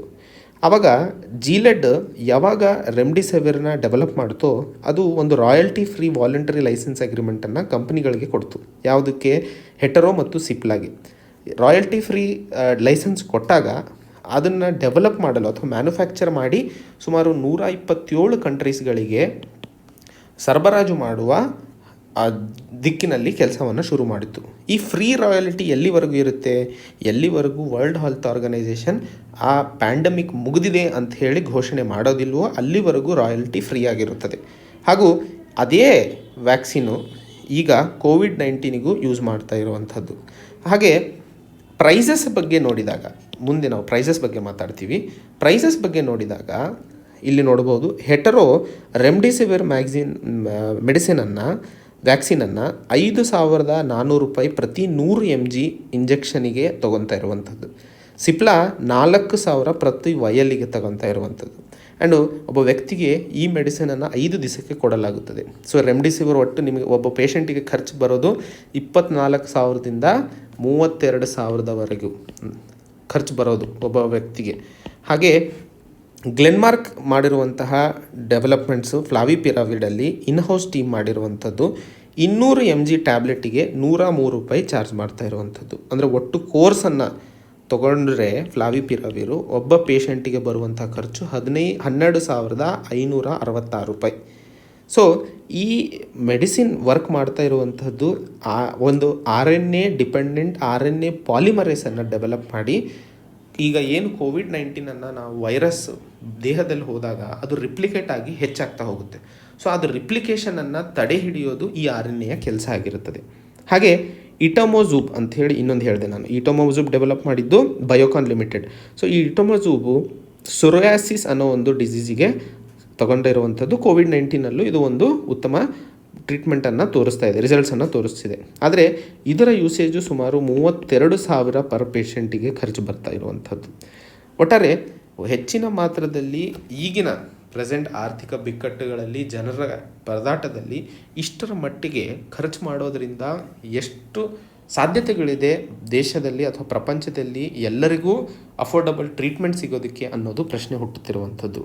ಸೊ ಅಲ್ಲಿ ministry of health and family welfare ಮಾಡಿರುವಂಥ ಒಂದು ಕ್ಲಿನಿಕಲ್ ಮ್ಯಾನೇಜ್ಮೆಂಟ್ ಪ್ರೋಟೋಕಾಲಲ್ಲಿ ರೆಮ್ಡಿಸಿವಿರ್ಗೆ ಪೊಟೆನ್ಷಿಯಲ್ ಮೆಡಿಸಿನ್ ಅಂತ ಹೇಳಿ ಲಿಸ್ಟ್ ಔಟ್ ಮಾಡಿ ಕೊಟ್ಟಿರುವಂತಹ ಒಂದು ಮೆನ್ಷನ್ ಇದೆ. ಆದರೆ ಫ್ಲಾವಿಪಿರಾವಿರಿಗೆ WHO ಕ್ಲಿನಿಕಲ್ ಮ್ಯಾನೇಜ್ಮೆಂಟ್ ಆಗಿರ್ಬೋದು ಅಥವಾ ಇಟೊಲಿಜುಮಾಬಿಗೆ ministry of family health and welfare ಆಗಿರ್ಬೋದು WHO ಪ್ರೋಟೋಕಾಲ್ ಎರಡೂ ಕ್ಲಿಯರ್ ಮಾಡೋಕ್ಕಾಗಲಿಲ್ಲ. ಸೊ ಸದ್ಯಕ್ಕೆ ರೆಮ್ಡಿಸಿವಿರ್ ಮಾತ್ರ ಉಪಯೋಗಿಸ್ತಾ ಇರುವಂಥದ್ದು. ಆದರೆ ಇದು ಎಷ್ಟರ ಮಟ್ಟಿಗೆ ಜನರಿಗೆ ಅಫೋರ್ಡಬಲ್ ಆಗುವ ನಿಟ್ಟಿನಲ್ಲಿ ಒಬ್ಬ ರೈಟರು ಒಂದು ಜರ್ನಲನ್ನು ಆಂಡ್ರ್ಯೂ ಹಿಲ್ ಅನ್ನೋರು ಕೊಟ್ಟಿರ್ತಾರೆ. ಅವರು ಹೇಳಿದ ಪ್ರಕಾರ ಎಲ್ಲ cost of production, profit margin ಎಲ್ಲದನ್ನು ನೋಡಿದಾಗ ರೆಮ್ಡಿಸಿವಿರ್ $9 ನಾವು ಪ್ರೊಡಕ್ಷನ್ ಮಾಡ್ತೀವಿ ಆ್ಯಂಡ್ ಪರ್ ಪೇಷಂಟಿಗೆ ಕೊಡುವಂತಹ ನಿಟ್ಟಿನಲ್ಲಿ ಕೆಲಸ ಮಾಡ್ಬೋದು. ಅದೇ ರೀತಿಯಲ್ಲಿ ಫ್ಲಾವಿಪಿರವಿರ್ ಪರ್ ಪೇಷಂಟಿಗೆ $20 ಅಂದರೆ $20 ಅಂದರೆ ಇಂಟು ₹70 ಮಾಡ್ಬೋದು. 7 14 ಹಿಡಿದ್ರು $1,400 ಆಗ್ಬೋದು. ಆದರೆ ರೆಮ್ಡಿಸಿವಿರಿಗೆ ಚಾರ್ಜ್ ಮಾಡ್ತಾ ಇರುವಂಥದ್ದು 24,000ದಿಂದ 32,000ವರೆಗೂ. ಸೊ ಅಫೋರ್ಡಬಿಲಿಟಿ ಆಫ್ ಮೆಡಿಸಿನ್ ಅನ್ನೋದು ಒಂದು ಇಂಪಾರ್ಟೆಂಟ್ ಕನ್ಸರ್ನ್ ಆಗಿದೆ ಈಗ. ಆ್ಯಂಡ್ ಯಾವ ರೀತಿಯಾಗಿ ಕಂಪನಿಗಳು ಇದನ್ನು ಡೆವಲಪ್ಮೆಂಟ್ ಕಾಸ್ಟು ಅಥವಾ ಕಾಸ್ಟ್ ಡೆವಲಪ್ಮೆಂಟ್ ಮಾಡಿದ ಮೇಲೂ ಒಂದಿಷ್ಟು ಲಾಸಸ್ಗಳನ್ನು ಕಂಡಿರುವಂಥದ್ದನ್ನು ಎಲ್ಲದನ್ನು ಒಗ್ಗೂಡಿಸಿ ಇಷ್ಟು ಪ್ರಾಫಿಟ್ ಮಾರ್ಜಿನನ್ನು ಇಟ್ಟಿರುವಂಥದ್ದು ಅನ್ರೀಸನಬಲ್. ಆ್ಯಂಡ್ ಇದನ್ನು ಯಾವ ರೀತಿಯಾಗಿ ಮುಂಸಾಗಿಸಬೇಕು ಅಂತ ನೋಡಿದಾಗ ನಾವು ಯಾವುದೇ ಒಂದು ಪೇಟೆಂಟ್ಸ್ ಡೆವಲಪ್ ಆದಾಗ ಟ್ರೇಡ್ ರಿಲೇಟೆಡ್ ಟ್ರಿಪ್ಸನ್ನು ಕೆಳಗಡೆ ನಾವು ತರ್ತೀವಿ. ಟ್ರಿಪ್ಸ್ ಅಂತಂದರೆ trade related intellectual property rights. So ಈ ಟ್ರಿಪ್ಸಿನ ಅಡಿಯಲ್ಲಿ ಒಂದಿಷ್ಟು ಮೆಡಿಸಿನ್ಸ್ಗಳನ್ನು ಜನರಿಕ್ ಮೆಡಿಸಿನ್ಸ್ ಆಗಿ ಅಥವಾ ಅದನ್ನು ಬೇರೆ ರಾಷ್ಟ್ರಗಳಲ್ಲಿ ತರಬೇಕಾದ್ರೆ ಅದರ ಅಡಿಯಲ್ಲಿ ಅಥವಾ ಆ ಲಾಯಿನ ಅಡಿಯಲ್ಲಿ ತರ್ತೀವಿ. ಆದರೆ ಒಂದು ಡಿಸೀಸ್ ವೈರಲ್ ಪ್ಯಾಂಡಮಿಕ್ ಆದಾಗ ಅದಕ್ಕೆ ಒಂದಿಷ್ಟು ಎಕ್ಸೆಪ್ಷನ್ಸ್ಗಳನ್ನು ಕೊಡಲಾಗಿದೆ. ಅದೇ ನಿಟ್ಟಿನಲ್ಲಿ ಕೆನಡಾ ಆಗಿರ್ಬೋದು, ಚೀಲೆ ಆಗಿರ್ಬೋದು, ಇಕ್ವೆಡರ್ ಆಗಿರ್ಬೋದು, ಕೆನಡಾ ಆಗಿರ್ಬೋದು, ಅವು ಒಂದು ಹೊಸ ಲಾಸನ್ನು ತಂದು ಅಥವಾ ಒಂದು ಲೆಜಿಸ್ಲೇಷನ್ನ ಪಾಸ್ ಮಾಡಿಬಿಟ್ಟು ಅಫೋರ್ಡಬಲ್ ಮಾಡಲೇಬೇಕು ಅಂತ ಹೇಳಿ ದಿಟ್ಟಿನಲ್ಲಿ ಕೆಲಸ ಮಾಡ್ತಿರುವಂಥದ್ದು. ಅದೇ ರೀತಿಯಲ್ಲಿ ಭಾರತಕ್ಕೂ ಸಹ ಆ ಅವಕಾಶ ಇದೆ. ಭಾರತವು ಈ ಒಂದು ನಿಟ್ಟಿನಲ್ಲಿ 2012ರಲ್ಲಿ ಸೊರಾಫೆನಿಬ್ ಅನ್ನೋ ಒಂದು ಮೆಡಿಸಿನ್ಗೋಸ್ಕರ ಮಾಡಿದಂತಹ ಕ್ರಮವನ್ನು ಇಲ್ಲಿ ಡಿಸ್ಕಸ್ ಮಾಡ್ತಾ ಇದ್ದೀವಿ. ಸೊ ಸೆಕ್ಷನ್ 92ರ ಪ್ರಕಾರ ಕಂಪಲ್ಸರಿ ಲೈಸೆನ್ಸಿಂಗನ್ನು ನ್ಯಾಷನಲ್ ಎಮರ್ಜೆನ್ಸಿ ಹಾಗೂ ಎಕ್ಸ್ಟ್ರೀಮ್ ಎಮರ್ಜೆನ್ಸಿ ಸಮಯದಲ್ಲಿ ಇನ್ವೋಕ್ ಮಾಡ್ಬೋದು. ಅದರಿಂದಾಗಿ ಮೆಡಿಸಿನ್ ಅಥವಾ ವ್ಯಾಕ್ಸಿನಿನ ಬೆಲೆಯನ್ನು ಕಡಿಮೆ ಮಾಡಿರುವಂತಹದ್ದನ್ನು ಉದಾಹರಣೆಗೆ ಸೋವಾಬಸೂರ್ ಅನ್ನೋಂಥ ಒಂದು ಮೆಡಿಸಿನ್ ಅಂತ ಏನು ನೋಡ್ತಾ ಇದ್ದೀವಿ ಅದು $1,000 ಹೆಪಟೈಸಿಸ್ C ಮೆಡಿಸಿನನ್ನು ಸೋವಾಬಸೂರ್ ಅನ್ನುವಂಥ ಒಂದು ಡಿಸೀಸನ್ನು ಟ್ರೀಟ್ ಮಾಡಲು ತಗೊಳ್ಳಲಾಗಿತ್ತು. ಆದರೆ ಆವಾಗ ಆ ಸೆಕ್ಷನ್ 92ನ ಇನ್ವೋಕ್ ಮಾಡಿದಾಗ 2014ರಲ್ಲಿ ಅದೇ ಮೆಡಿಸಿನ್ $10 ಭಾರತಕ್ಕೆ ಅವೈಲೇಬಲ್ ಆಯಿತು. ಸೊ ಪಬ್ಲಿಕ್ ಇಂಟ್ರೆಸ್ಟ್ನಲ್ಲಿ ಈ ಕಾರ್ಯಕ್ರಮವನ್ನು ಅಥವಾ ಈ ಕ್ರಮವನ್ನು ಭಾರತ ತಗೊಳ್ಳುವ ಅವಕಾಶ ಇರುವಂತಹ ಸಮಯದಲ್ಲಿ ಭಾರತವು ಸಹ ಆ ನಿಟ್ಟಿನಲ್ಲಿ ಮುಂದೆ ಹೋಗಿ ಈ ಕ್ರಮವನ್ನು ತಗೋಬೇಕು ಅಂತ ಹೇಳಿ ಈ ಆರ್ಟಿಕಲ್ನಲ್ಲಿ ಒಟ್ಟಾರೆ ಡಿಸ್ಕಸ್ ಮಾಡ್ತಾ ಇರುವಂಥದ್ದು. ಹೌದು, ಫಾರ್ಮಸ್ಯೂಟಿಕಲ್ ಕಂಪನೀಸು ಸಹ ಎಷ್ಟೋ ರಿಸರ್ಚ್ ಮಾಡಿ ಎಷ್ಟೋ ಇನ್ವೆಸ್ಟ್ಮೆಂಟ್ ಮಾಡಿ ಮೆಡಿಸಿನನ್ನು ಕಂಡುಹಿಡಿದಿರ್ತಾರೆ. ಆದರೆ ಈ ಗ್ಲೋಬಲ್ ಪ್ಯಾಂಡಮಿಕ್ನಲ್ಲಿ ಸಾಮಾನ್ಯ ಜನರ ಜೀವನ ಹಾಗೂ ಈ ಸಮಸ್ಯೆಯನ್ನು ಪರಿಹರಿಸಲು ಸರ್ಕಾರವು ಹಾಗೂ ಕಂಪನಿಗಳು ಎರಡೂ ಒಂದಾಗಿ ಆ ಹೊರೆಯನ್ನು ಹೊರತು ಈ ದೇಶವನ್ನು ಮುಕ್ತವಾಗಿ ವೈರಸ್ ಮುಕ್ತವನ್ನಾಗಿ ಮಾಡಿ ಮತ್ತೆ ನಾರ್ಮಲ್ಸಿಗೆ ತರುವ ದಿಕ್ಕಿನಲ್ಲಿ ಕೆಲಸ ಮಾಡುವ ಅವಶ್ಯಕತೆ ಇದೆ ಅನ್ನೋದನ್ನು ಈ ಕೊನೆಯ ಆರ್ಟಿಕಲ್ನಲ್ಲಿ ನಾವು ಡಿಸ್ಕಸ್ ಮಾಡ್ತಾ ಇರುವಂಥದ್ದು. ಈ 3ನೇ ಆರ್ಟಿಕಲ್ನಲ್ಲಿ ರೋಬಸ್ಟ್ ಡೇಟಾ ರೆಗ್ಯುಲೇಷನ್ ಬಗ್ಗೆ ಮಾತಾಡ್ತಾ ಇದ್ದೀವಿ. ಸೊ ಇಲ್ಲಿ ಮಾತಾಡ್ತಿರುವಂಥ ವಿಷಯ ನಾನ್ ಪರ್ಸನಲ್ ಡೇಟಾ ಕಮಿಟಿ ಬಗ್ಗೆ. ಸೊ ನಾನ್ ಪರ್ಸನಲ್ ಡೇಟಾಗಳ ಬಗ್ಗೆ ಸ್ಟಡಿ ಮಾಡಲು ಒಂದು ಕಮಿಟಿಯನ್ನು ರಚನೆ ಮಾಡಲಾಗಿತ್ತು. ಸೊ ಅದರದ ರೆಕಮೆಂಡೇಷನ್ಸ್ಗಳ ಬಗ್ಗೆ ಇಲ್ಲಿ ನಾವು ನೋಡಲಿದ್ದೇವೆ. ಸೊ ಈ ವಿಷಯ ನಮಗೆ ಗವರ್ನೆಮೆಂಟ್ ಪಾಲಿಸೀಸ್ ಹಾಗೂ ಇಂಟರ್ವೆನ್ಷನ್ಸ್ನಲ್ಲಿ ನಮಗೂ ಸಹಕಾರಿಯಾಗಲಿದೆ. KSLU ನೋಡಿದಾಗ ಗವರ್ನೆನ್ಸ್ ಟಾಪಿಕ್ನಲ್ಲಿ ಇಲ್ಲಿ ನಾವು ಕಲಿಯುವಂಥ ವಿಷಯ ಸಹಕಾರಿಯಾಗುವುದು. ಸೊ ಈ ಕಮಿಟಿ 2019ರಲ್ಲಿ ರಚನೆ ಮಾಡಲಾಗಿತ್ತು. ಇದು Gopalakrishnan vice chairman of Infosys ಏನಿದ್ರು, ಅಂದರೆ ಮುಂಚೆ ರಿಟೈರ್ಡ್ ಆಗಿರುವಂಥ ಅಂದರೆ farmer Infosys vice chairman Gopalakrishnan ಅವರು ಸಹಭಾಗಿತ್ವದಲ್ಲಿ ನಡೆದಂತಹ ಕಮಿಟಿ ಇದು. ಸೊ ಇದು ನಾನ್ ಪರ್ಸನಲ್ ಡೇಟಾ ರಿಲೇಟೆಡ್ ಆಗಿರುವಂಥದ್ದು. ಸೊ ಈ ಕಮಿಟಿ ಕೊಟ್ಟಿರುವಂತಹ ರೆಕಮೆಂಡೇಷನ್ಸ್ಗಳನ್ನು ನಾವು ಇಲ್ಲಿ ನೋಡಲಿದ್ದೇವೆ. ಸೊ ಮೊದಲನೇದಾಗಿ ಈ ನಾನ್ ಪರ್ಸನಲ್ ಡೇಟಾ ರೆಗ್ಯುಲೇಟರಿ ಅಥಾರಿಟಿಯನ್ನು ಯಾವುದೇ ಲೆಜಿಸ್ಲೇಟಿವ್ ಬ್ಯಾಕಿಂಗ್ ಇಲ್ಲದೆ, ಅಂದರೆ ಯಾವುದೇ ಒಂದು ಲೆಜಿಸ್ಲೇಟಿವ್ ಸಪೋರ್ಟ್ ಇಲ್ಲದೆ ಒಂದು ರೆಗ್ಯುಲೇಟರಿ ಅಥಾರಿಟಿ ಮಾಡೋದು ಉತ್ತಮವಲ್ಲ ಅಂತ ಹೇಳ್ತಾ ಇರುವಂಥದ್ದು. ಹಾಗೂ ಎರಡನೇ ಇದರಲ್ಲಿ ಕಮ್ಯುನಿಟೀಸ್ ಅಂತ ಅಂದಾಗ ಕಮ್ಯುನಿಟೀಸನ್ನು ಎಂಪವರ್ ಮಾಡಲು ಡೇಟಾ ಯೂಸೇಜನ್ನು ಹೇಗೆ ಉಪಯೋಗಿಸ್ಕೋಬೇಕು ಅನ್ನುವಂತಹ ನಿಟ್ಟಿನಲ್ಲಿ ಕೆಲಸ ಮಾಡುವ ಅವಶ್ಯಕತೆ ಇದೆ. ಮೂರನೇದಾಗಿ, ಯಾರು ಈ ಡೇಟಾವನ್ನು ಕಸ್ಟೋಡಿಯನ್ ತಗೊಳ್ಳಲಿದ್ದಾರೆ, ಸರ್ಕಾರನ ಅಥವಾ ಪ್ರೈವೇಟ್ ಕಂಪನೀಸ. ನಾಲ್ಕನೇದು, ಯಾವ ರೀತಿಯಾಗಿ ಕಮ್ಯುನಿಟೀಸ್ಗಳು ಈ ಕಸ್ಟೋಡಿಯನ್ ಜೊತೆಯಲ್ಲಿ ಹೊಂದ್ಕೊಳ್ಳಲಿದ್ದಾರೆ ಅಥವಾ ಒಂದಾಗಿ ಕೆಲಸ ಮಾಡಲಿದ್ದಾರೆ ಅಂತ ಹೇಳಬೇಕಾಗಿರುವಂಥದ್ದು. ನಾಲ್ಕನೇದು, ಈ ಡೇಟಾನ ಕಸ್ಟೋಡಿಯನ್ಗಳು ಇಟ್ಕೊಂಡಾಗ ಹೇಗೆ ಅದನ್ನು ಮಾನಿಟೈಸ್ ಮಾಡ್ತಾರೆ, ಅದು ಯಾವ ರೀತಿಯಾಗಿ ಇಂಟ್ರೆಸ್ಟನ್ನು ಕಾನ್ಫ್ಲಿಕ್ಟ್ ಆಗದೆ ಆ್ಯಂಡ್ ಯಾವುದೇ ಒಂದು ಗೊಂದಲಕ್ಕೆ ಒಳಗಾಗದೆ ಡೇಟಾ ಪ್ರಿನ್ಸಿಪಲ್ನನ್ನು ಹೇಗೆ ಮೇಂಟೈನ್ ಮಾಡುವ ಅವಶ್ಯಕತೆ ಇದೆ ಅನ್ನೋದನ್ನು ಹೇಳ್ತಾ ಇರುವಂಥದ್ದು. ಮತ್ತು ಡೇಟಾ ಪ್ರಿನ್ಸಿಪಲ್ ಕಮ್ಯುನಿಟೀಸ್ ಹಾಗೂ ಟ್ರಸ್ಟೀಸ್ಗಳ ಮಧ್ಯೆ ಇರುವಂತಹ ಸಂಬಂಧವನ್ನು ಕ್ಲಿಯರಾಗಿ ಡಿಫೈನ್ ಮಾಡುವ ಅವಶ್ಯಕತೆ ಇದೆ. ಹಾಗೂ ಡೇಟಾ ಟ್ರಸ್ಟನ್ನು ಯಾವಾಗ ಎಕ್ಸ್ಟಾಬ್ಲಿಷ್ ಮಾಡಲು ಸಾಧ್ಯವಾಗುತ್ತದೆಯೋ ಪವರ್ ಕಂಪೋಸಿಷನ್ ಹಾಗೂ ಫಂಕ್ಷನ್ಸನ್ನು ಕ್ಲಿಯರಾಗಿ ಡಿಫೈನ್ ಮಾಡಿದಾಗ, ಹಾಗೂ ಕಮಿಟಿ ಇರುವಂತಹ ಬಾರ್ಡರ್ಸನ್ನು ಅಥವಾ ಕಮಿಟಿಗೆ ಇರುವಂತಹ ಬಾರ್ಡರ್ಸನ್ನು ಕ್ಲಿಯರಾಗಿ ಡಿಫೈನ್ ಮಾಡಬೇಕು. ಹಾಗೂ ಡೇಟಾನ ಪಬ್ಲಿಕ್ ಇಂಟ್ರೆಸ್ಟಿಗೆ ಉಪಯೋಗಿಸೋದಕ್ಕೆ ಇರುವಂತಹ ಪ್ರಿನ್ಸಿಪಲ್ಸ್ಗಳನ್ನು ಡಿಫೈನ್ ಮಾಡಿದಾಗ ಈ ಡೇಟಾವನ್ನು ಸೂಕ್ತವಾಗಿ ಉಪಯೋಗಿಸಲು ಸಾಧ್ಯವಾಗಲಿದೆ ಅನ್ನೋದನ್ನು ಈ ಆರ್ಟಿಕಲ್ನಲ್ಲಿ ಒಟ್ಟಾರೆ ನಾವು ಡಿಸ್ಕಸ್ ಮಾಡ್ತಾ ಇರುವಂಥದ್ದು. ಸೊ ನಾನ್ ಪರ್ಸನಲ್ ಡೇಟಾ ಹೇಗೆ ಉಪಯೋಗಿಸ್ಕೋಬೇಕು ಆ್ಯಂಡ್ ಯಾವ ರೀತಿಯಾಗಿ ಮುಂದೆ ತಗೊಳ್ಳುವ ಕಾರ್ಯಕ್ರಮಗಳು ಅಥವಾ ಕ್ರಮಗಳ ಅವಶ್ಯಕತೆ ಇದೆ ಅನ್ನೋದನ್ನು ಈ ಆರ್ಟಿಕಲ್ನಲ್ಲಿ ಡಿಸ್ಕಸ್ ಮಾಡ್ತಾ ಇರುವಂಥದ್ದು. ಇದು ಇವತ್ತಿನ ಸುದ್ದಿ ವಿಶ್ಲೇಷಣೆ. ಸೊ ಗೆಳೆಯರೇ, ತಾವೆಲ್ಲರೂ ಈಗ ಇರುವಂತಹ ಸಂದರ್ಭಗಳಲ್ಲಿ ತಮ್ಮ ಆರೋಗ್ಯವನ್ನು ಕಾಪಾಡಿಕೊಂಡು ಅವಶ್ಯಕತೆ ಇದ್ದಲ್ಲಿ ಮಾತ್ರ ಮನೆಯಿಂದ ಹೊರಗೆ ಹೋಗಿ, ಬೇರೆ ಸಮಯದಲ್ಲಿ ನಾವು ನಮ್ಮ ಎಕ್ಸಾಮ್ ಪ್ರಿಪರೇಷನಿಗೆ ಇನ್ನೂ ಹೆಚ್ಚಾಗಿ ಸಮಯ ಕೊಟ್ಟು ಇನ್ನೂ ಚೆನ್ನಾಗಿ ಓದ್ಕೊಂಡು ಎಕ್ಸಾಮಿಗೆ ಪ್ರಿಪೇರ್ ಆಗೋಣ. ಸೊ KS ಎಕ್ಸಾಮ್ ಆಗಸ್ಟ್ 25ಕ್ಕೆ ಇದೆಯಾ ಇಲ್ಲ ಅನ್ನೋ ಗೊಂದಲದಲ್ಲೂ ಭಾಳಷ್ಟು ಜನ ಪ್ರಶ್ನೆಗಳನ್ನು ಕೇಳ್ತಾ ಇದ್ರು. ಸೊ ಎಕ್ಸಾಮ್ ಇದೆ ಇಲ್ಲ ಅನ್ನೋ ಪ್ರಶ್ನೆಗಿಂತ ನಾವು ಎಕ್ಸಾಮಿಗೆ ಎಷ್ಟರ ಮಟ್ಟಿಗೆ ತಯಾರಿದ್ದೀವಿ ಅನ್ನೋ ಪ್ರಶ್ನೆಗೆ ನಾವು ಉತ್ತರ ಕಂಡು ಹಿಡ್ಕೋಬೇಕಾಗಿರುವಂಥದ್ದು. ಸೊ ಆ ತಯಾರಿಯನ್ನು ಮಾಡಿದ ಮೇಲೆ ಎಕ್ಸಾಮ್ ಇರುತ್ತಾ ಇಲ್ಲ ಅನ್ನೋದ್ರ ಬಗ್ಗೆ ಯೋಚನೆ ಮಾಡೋಣ. ಸೊ ಪ್ರತಿದಿನ ಕರೆಂಟ್ ಅಫೇರ್ಸ್ನ ತಪ್ಪದೆ ಫಾಲೋ ಮಾಡಿ, ಸ್ಟಾಟಿಕ್ ಸಬ್ಜೆಕ್ಟನ್ನು ಸಹ ರಿಲೇಟ್ ಮಾಡಿಕೊಂಡು ಎಕ್ಸಾಮ್ಸನ್ನು ಡೈಲಿ ಆನ್ಸರ್ ರೈಟಿಂಗ್ ಬರೀರಿ. ಪ್ರತಿ ತಿಂಗಳು ನಿಮಗೆ ಕರೆಂಟ್ ಅಫೇರ್ಸ್ ಟೆಸ್ಟನ್ನು ಸಹ ಈ ಎಕ್ಸಾಮಿಗೆ ಸಹಕಾರಿಯಾಗಲು ಕೊಡಲಾಗುತ್ತದೆ. ಸೊ 26ಕ್ಕೆ ತಪ್ಪದೇ ಟೆಸ್ಟನ್ನು ಅಟೆಂಡ್ ಮಾಡಿ ತಮ್ಮ ಅಭ್ಯಾಸದ ಲೆವೆಲನ್ನು ಅರ್ಥೈಸಿಕೊಂಡು ಯಾವ ರೀತಿ ಇನ್ನು ಮುಂಸಾಗಬೇಕು ಅಂತ ಮುಂದೆ ನಡೆಯಲು ತಮ್ಮ ಕ್ರಮಗಳನ್ನು ಕೈಗೊಳ್ಳುತ್ತಾ ಚೆನ್ನಾಗಿ ಓದಿ ಅಂತ ಹೇಳ್ತಾ ಇಂದಿನ ಈ ಕಾರ್ಯಕ್ರಮವನ್ನು ಮುಗಿಸ್ತೇನೆ. ಮತ್ತೆ ಭೇಟಿಯಾಗೋಣ. ಅಲ್ಲಿಯವರೆಗೆ ಜೈ ಹಿಂದ್, ಜೈ ಕರ್ನಾಟಕ.